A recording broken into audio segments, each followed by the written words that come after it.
trouver, c'est très difficile, mais on finit par y arriver si on a la bonne approche et les bonnes méthodes. Alors, quelques éléments. Le premier, s'il devait y avoir une seule chose, je dis bien une seule chose, avec laquelle vous devriez repartir à l'issue de cette présentation, c'est qu'une innovation, pour que ça fonctionne, pour que vous trouviez des choses pertinentes, il faut tester.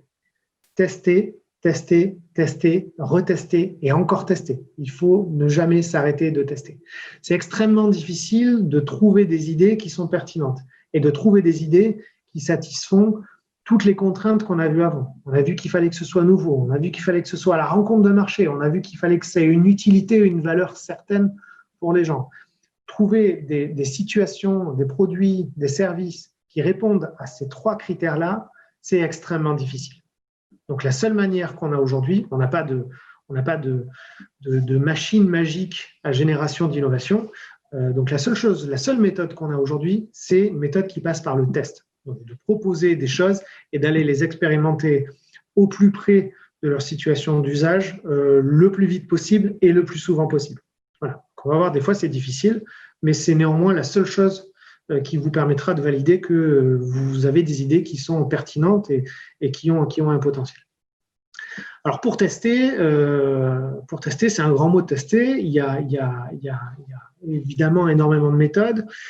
Une méthode dont je tenais absolument à vous parler, c'est les méthodes du design thinking.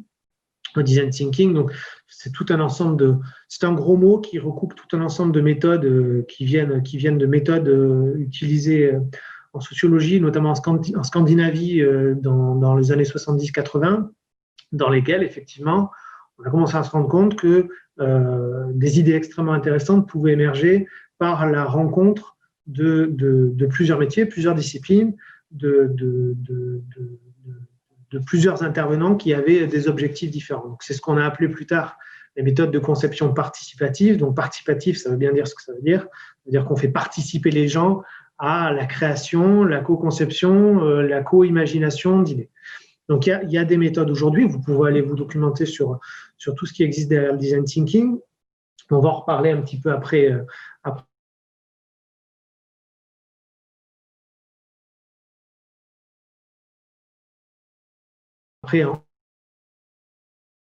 en termes de processus,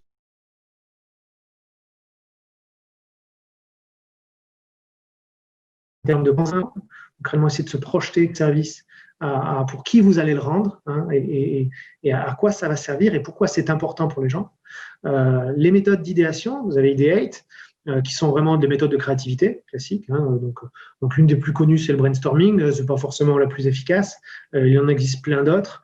Mais il y a dans les méthodes du design thinking une nécessité justement de co-créer, de co-innover, de faire appel à l'intelligence collective pour imaginer des nouvelles idées.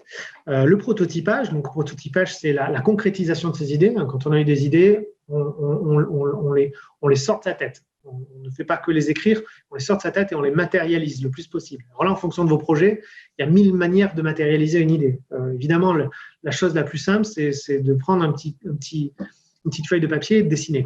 Ça, c'est un truc assez évident. Il y a des situations sur lesquelles le dessin ne suffit pas et c'est beaucoup plus difficile d'imaginer. Donc, vous allez voir après un autre exemple, mais on peut avoir recours à tout et n'importe quoi pour prototyper. Vous pouvez utiliser des matériaux si vous avez besoin de fabriquer des objets, vous pouvez utiliser de la simulation, vous pouvez utiliser du papier, du carton, vous pouvez faire des montages vidéo, vous pouvez organiser des simulations à grandeur nature pour regarder comment les gens s'organisent. Donc, il y a 1000 manières d'essayer de prototyper une innovation et la bonne forme de prototype dépend de ce que vous allez chercher à créer et à valider. Et donc, valider, j'y reviens, et vous le voyez en bas, et je vais encore le répéter, valider parce qu'une fois qu'on a créé un prototype qui est la matérialisation de vos idées, il faut le tester. Parce que tant que votre prototype n'a pas été testé, potentiellement, c'est une idée à la con.